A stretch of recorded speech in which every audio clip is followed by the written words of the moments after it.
What's up, everyone? Welcome to another review. And yes, I will be talking about Spider-Man No Way Home. So if you've seen the movie, please check this video out. If you haven't, there will be spoilers. Come back after you've seen the movie. You should have seen it by now already, unless for whatever reason you just weren't able to. I think it's been out about a week already in theaters. But yeah, let's get to it. I really enjoyed Spider-Man No Way Home. I think it's my favorite not that I think, it is my favorite Tom Holland Spider-Man film. I liked parts of Homecoming and Far From Home, but No Way Home from start to finish was just awesome, and it really kept me intrigued and really involved. And it's a film that I know I can go back to watching over and over again. Homecoming, I've probably seen it twice, and Far From Home, seen it twice, and it's like I just can't go back to those films because I don't really care. I love Vulture. I love Michael Keaton's portrayal of Vulture and the twist in Homecoming with him. I liked Mysterio. Jake Gyllenhaal's Mysterio was awesome. I like what they did with his illusion, and Tom Holland and the cast are all great. I just wasn't as like, oh man, I really want to check the Spider-Man movie out again and again. Like No Way Home, I know I can do that. As far as Tobey Maguire's films, I liked the first two. I didn't care for the third one, and a lot of those people's problems with the third film for Tobey, Sam Raimi's Spider-Man, was that there's too many villains. And it's not that there's too many villains; it's just how their portrayal was put into the story of the films. It's not about too many villains. It's just how did you utilize, or rather, utilize the story to bring about these villains? Because that's an excuse. No Way Home proves that you can have more than one villain and still make an intriguing story. So I'm glad that and I know there's other films that's kind of shown that already, but Spider-Man No Way Home shows that it's not about there's too many villains. I don't want to hear that there's too many villains. Venom sucked. Sam Raimi didn't want Venom in his film, so he gave us a crappy Venom. The producers, they put it down his throat. We need Venom. People want Venom. Money, money, money. And it's like you should have built up to Venom into the next film so that it just focuses on Spider-Man and this figure, this mysterious, not mysterious, but this like alien figure that's hounding Spider-Man. And I think that would have been a great part four. In part three, you could have had Eddie end with him tied up and the symbiotes falling on him, like in the animated '90s cartoon, where you see the shadow with the symbiotes, falling on Eddie Brock, who's webbed up. But they gave us a trash version, and I loved Sandman. I thought he was awesome. New Goblin, which technically is Green Goblin too. It didn't bother me. I didn't mind that either, but I just felt like adding that whole Venom bit just kind of killed it for me. And it was a little campy. Like, I'm not the biggest Tobey Maguire Spider-Man fan, and I hate when people say, "Oh, he's the best Spider-Man," and I can't get upset or hate it technically because that's what they like. But I feel like because he was the first Spider-Man, in the movie, that people are like, "Oh, that's Spider-Man, that's Spider-Man," and I grew up with the cartoon, the '90s cartoon of Spider-Man, and when I seen the first film, I hated Tobey Maguire's Peter Parker and his Spider-Man. There was no quips that Spider-Man does like in the comics or in the '90s cartoon, and he was just corny to me. But I appreciated the films, and that was like whatever, it is what it is.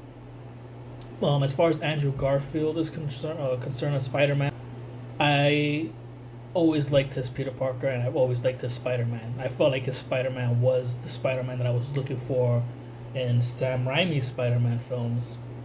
His Peter Parker was different, but it didn't bother me. I liked it. I loved the first Amazing Spider-Man. It didn't bother me that they went back to rehash, the whole Uncle Ben situation. I really liked Amazing Spider-Man. It's one of my top three favorite live-action Spider-Man films.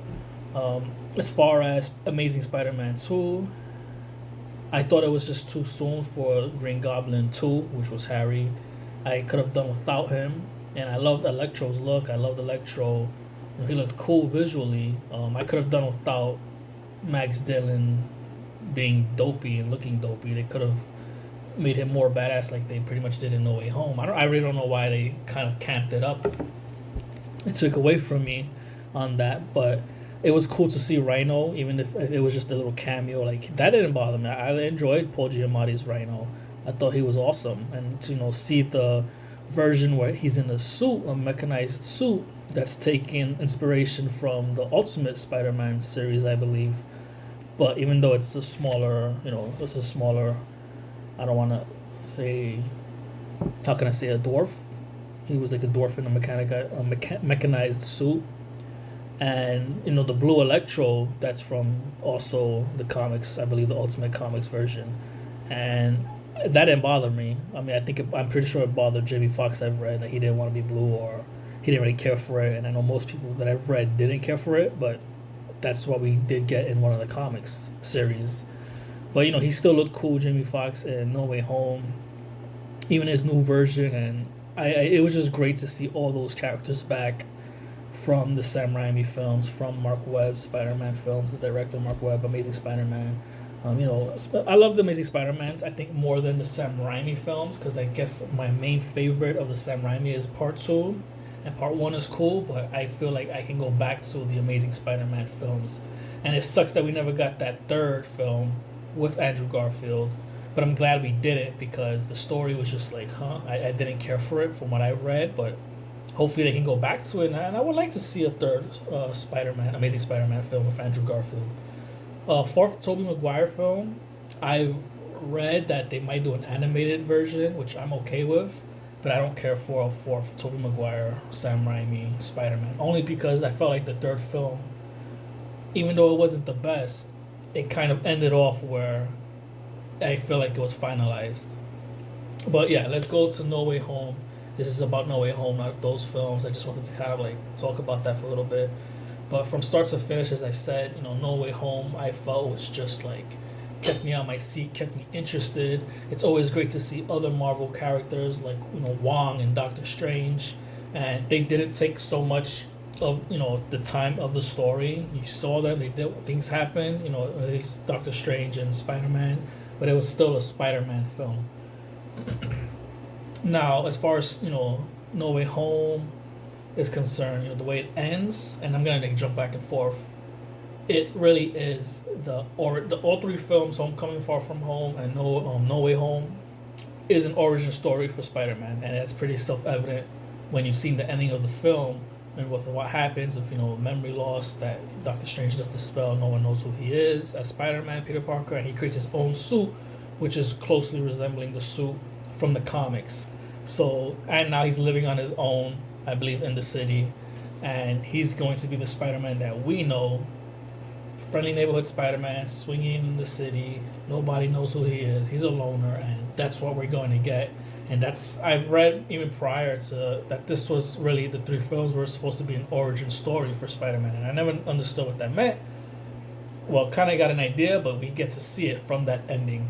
So no more of Tony Stark Jr. and this and that, and it's like, stop complaining of the Spider-Man having all these tech, suits and whatnot. Be grateful that we still got these Marvel characters together, and this is the way they're telling the story with Spider-Man, that he, through Iron Man, Tony Stark, we were introduced, and he's involved, and now it's like, okay, Tony Stark is not around. People forgot who he is. He doesn't have the suits no more. Now he has to make his own suit. Let it build up, and I just feel like people just kept nitpicking on things, and it's like, you don't know where the story is going technically. And so what? It's, these films aren't the same universe as the comics. There's going to be differences, and it's as evident from WandaVision, No Way Home, and Doctor Strange and the Multiverse of Madness. This is a new universe. Just accept it for what it is. As long as the characters stay true, and there's things that happen that, conflict with the character and make the character who he or she is, accept it, So it's just, now I'm glad that we don't have to deal with that whole Tony Stark Jr. type thing, Spider-Man, Iron Spider or whatever. But, I know we're going to get another 3 films, I believe, of Tom Holland as Spider-Man. So we can definitely get that Spider-Man that, we know from the cartoon and the comics, where he's kind of like a loner. But I'm pretty sure he'll meet other heroes down the line.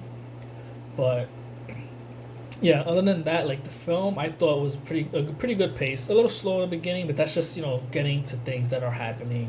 As far as Jacob Batalon as Ned and Zendaya as MJ, they had bigger roles in this film. I really enjoyed watching them. I love Tom, Jacob, and Zendaya. I think they're an awesome trio, and I hope that they continue on into the next three films. Again, they lost their memory because of the spell of Peter Parker, who he is. So, who knows if they will come back in some degree, maybe not as big. I would assume so. Peter, he still loves MJ, and he's gonna, I'm sure, let her be for a bit. But the promise was he'll go back to them, befriend them. But we'll see. I don't know. I feel like Ned is probably gonna be turned into a villain down the line. He did get hints of magic, and if you know Ned in the series, he's tricked into being the Hobgoblin. He gets brain control or something. And he dies, but there is no magic powers with him. So I don't know what they're gonna do with that, because he was able to use his sling ring to create portals. So I don't know if they're gonna create him as a different villain or a version of a Hobgoblin that I don't know about from the comics. But basically, Hobgoblin takes the tech from Green Goblin, and I believe he makes it better or something. But the first Hobgoblin, I don't know the character's name, but we'll see. I feel like at the ending, when he sees Zendaya, he takes he buys what he buys, and he doesn't say who he is. He's just like kind of like, I guess you could say, a little flirty with her, in a nice way, not in a bad way.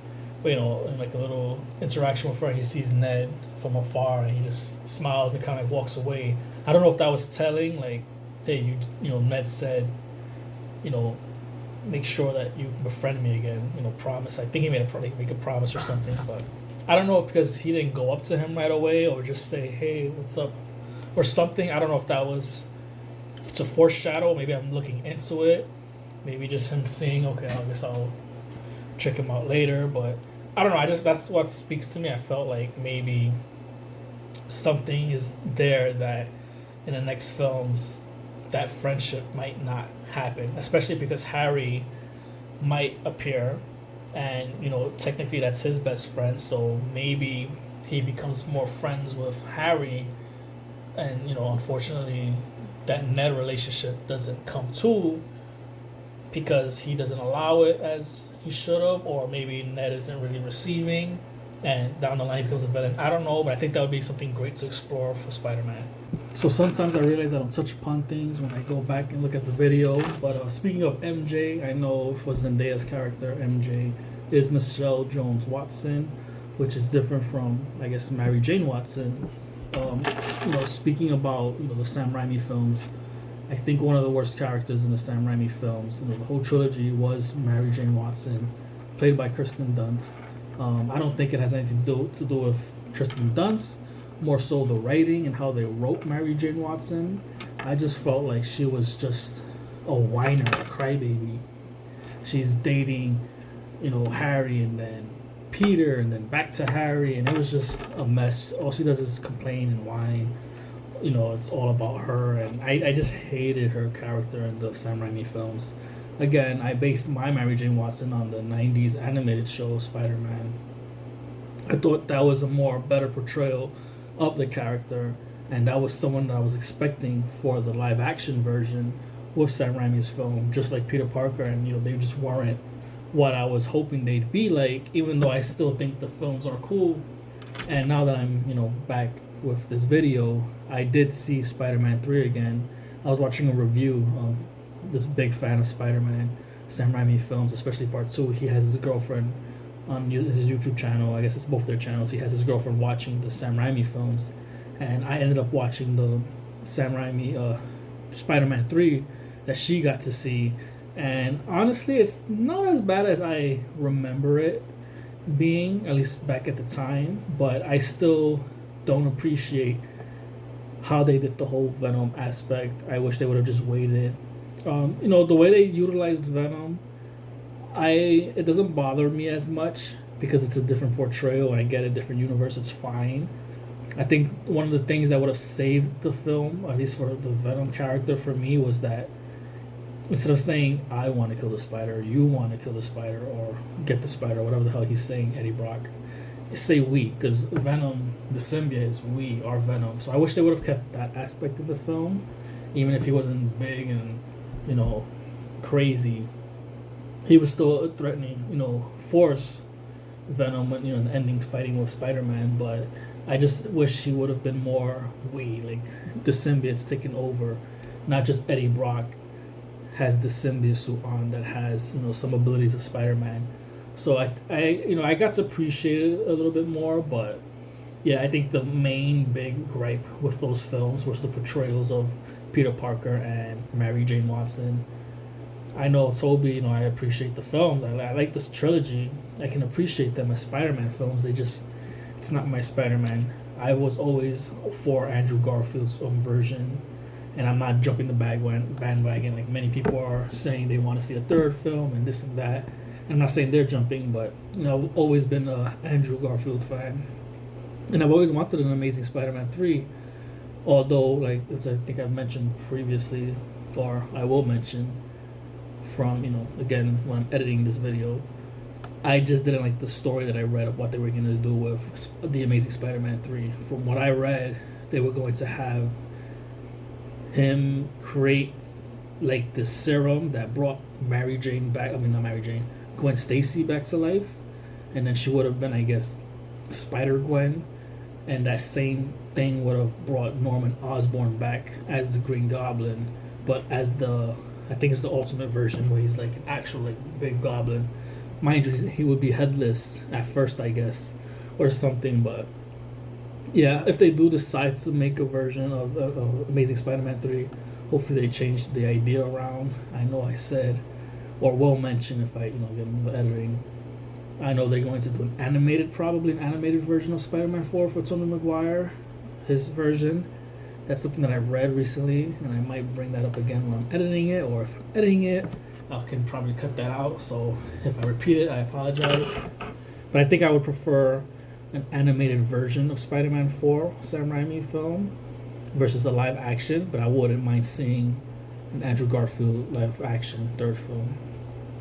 But then again, it's just like, I don't know, will they get that money? Will they be wasting that money because you have the Tom Holland films, you know, the MCU still? So it's like, it's great to play with these characters, make more, you know, franchises and roles, like why not? But it's just a matter of what it takes to really go into that. So, but yeah, No Way Home is awesome. Check it out if you haven't seen it. And yeah, I'll see when I'm editing. I'll go back to my other outfit and when I was talking about the film. So let's continue that. I think that when they introduced the villains, they kind of, it was obvious of what's going on, and I thought it was pretty cool to see each and every villain, most of the villains that we got from the past other Spider-Man films. I like how they were utilized, you know, Willem Dafoe, when I know I heard an interview where he says William. So I don't know, I say Willem because that's how it's spelled. But awesome as Green Goblin. He's back as Green Goblin, never lost his touch. Even more worse, I would say, as this in No Way Home than he was in the first Sam Raimi film. He's just an awesome Green Goblin, and it's like nobody can touch him.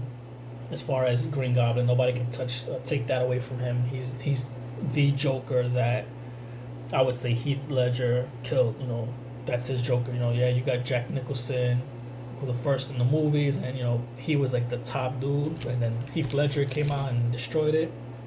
It's kind of hard to say who's going to destroy Willem Dafoe's title as the Green Goblin, because, and I'm sure there's someone out there if they end up doing it, you know, for the Tom Holland version, but it's just like he destroyed it, he killed it. He's just badass as Green Goblin, Norman Osborn, and it was just great to see him back. You know, you got Alfred Molina as Dr. Octavius, Dr. Octopus, and awesome as always. It was great to see him again. Never lost his, you know, touch.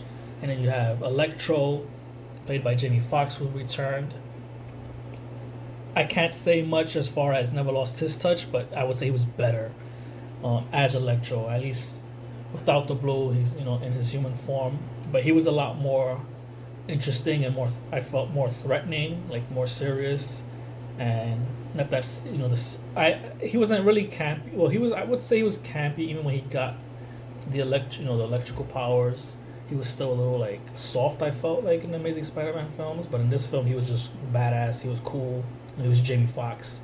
I know he had fun with it. You can tell he had fun with it, and it was great to see him back. As far as Sandman and the Lizard, you did get to see the guy, you know, the actors, but I felt like, I believe those two, the footage when they go back to human form was taken from the previous Spider-Man films. I don't think they were there. I know the voice. I believe they did their voice, the voice work, you know, read, but I don't think they were actually there because if you see certain scenes, and I believe it was actually mentioned that they just used old footage, but the actors did do the voices, so that was cool. But I feel like Lizard and Sandman, they were just there. They didn't really offer anything. You know, people were fiending for Sinister Six, and it's like you didn't need a Sinister Six. You had a five. You know, I don't think Frightful Five is a Marvel enemy team. I feel like that's a team name for DC. I could be wrong, but I think that's what it is, the Frightful Five. But yeah, you know, you had five villains, and I don't think you needed a sixth villain. This wasn't that type of story for it. So, and if you're gonna use villains like Lizard and Sandman that really didn't have a purpose other than, oh, I'm here and it's like, oh, I'm gonna side with Norman and whatnot, let's get, you know, stop Spider-Man. And you know, Sandman wanted to just go home, but I just felt like his choice to, you know, fight off Spider-Man was just, it didn't make sense to me.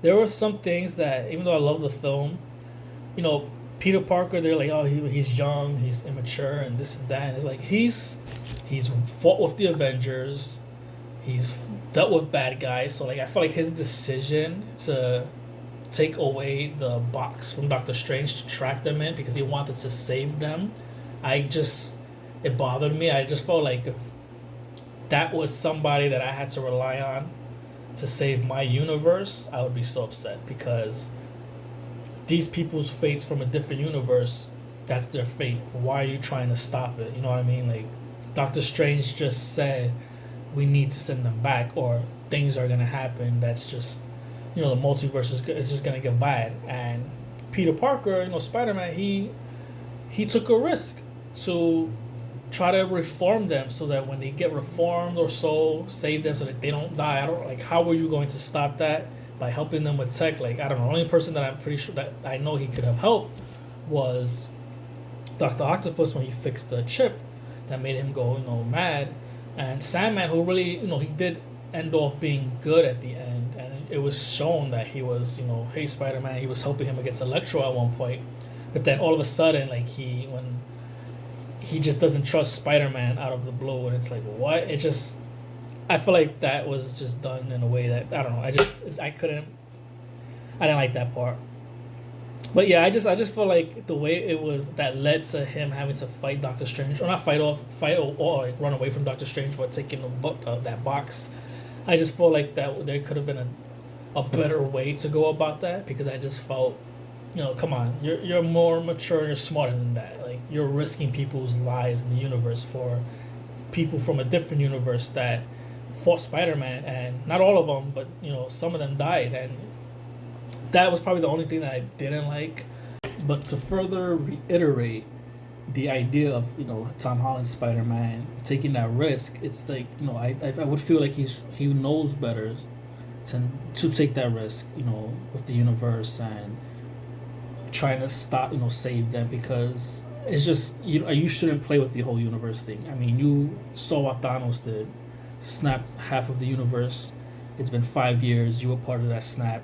Like, to now, there's like this whole other universal threat that can happen, and you're going to take it upon yourself to try to do something for the good, for the positive. I get it, but now you're not thinking clearly that something bad can happen if it doesn't go your way, that you want to, you know, the way that you want it to happen. I mean, you just had to deal with that snap, that blip. That's the part that bothers me. Like, you know, this universe already had to deal with that, so now another universal threat, and you're risking it. So again, it's just, I feel like Spider-Man is smarter than that. Again, I didn't write the character, the idea, and I get it also for plot, get the films going. But I just felt like something could have been done better because I just didn't think that growth of the character. I would have felt like that growth of the character would have been there already, especially after Tony Stark dying and Far From Home, where he feels like he's gotta take this step up, and he already messed up when he gave Mysterio the glasses because he thought. He thought wrong. Again, he thought, oh, this is what Tony Stark meant. I'd give it off. And he's like, again, that was another thing. Like, what, bro? Like, this is for you. He was always about you. And I just feel like he's just a little too gullible. And I don't know. I just don't believe that his version of Peter Parker should be that, he just make these decisions drastically. I just feel like he know better. But again, that's just me. I'm not saying that I'm right, but that's how I felt on that. But other than that, the film was fun. It was enjoyable, and to see Andrew and Tobey Maguire back, Andrew Garfield and Tobey Maguire back, was cool. It was great. They didn't take up so much time when they appeared, but they had enough screen time that I felt didn't take away from Tom Holland, but just helped amplify it. And so just to see a live action kind of like Spider-Verse happen was pretty cool. So if you haven't seen it, yeah, definitely check it out. It's just awesome, man. My favorite Spider-Man of the Tom Holland films, I would say my top 3 live action films would be No Way Home, Spider-Man 2, and Spider-Man 1. If I'm to include Into the Spider-Verse, the animated version, I would say I don't know if it's Into the Spider-Verse, then No Way Home, and then Spider-Man 2, or No Way Home, Into the Spider-Verse, and then Spider-Man 2. But that's how it would go for that. I would love to see a Doctor. I forget the name of the female version of Doctor Octopus Into the Spider-Verse. If they're gonna go like bring a Doctor Octopus into the film for Tom Holland, I would like it that they brought the female version so that when we're watching the film, he's with a professor and she's talking about, being acquainted with Tom Holland's Peter Parker, and she's going through a divorce, and her last name is something else, and throughout the film she mentions that she's going through a divorce and that she hasn't had time to focus much on her work, and then like towards the end of the film, she can finally say, yeah, the divorce, I finally got my name back, and I can start working on my project. And you want to see my project? And she shows it's the arms, and she says, oh, and he's like, and what is your last name? And she's like, oh, it's Dr. Octavius, or something like that. So I think that would be cool. As far as Norman Osborn and Harry Osborn, I'm kind of sick of Green Goblin. As far as villains, I don't want to see them as villains, but I would like to see them introduced, and then later on, I guess the third film, the villainy or something, maybe make a Sinister Six. I don't know, but I think I don't want to go back into that Green Goblin territory yet. Just introduce the characters if they're even in the world. But definitely, I would like to see the female version of Doctor Octopus. So that would be cool.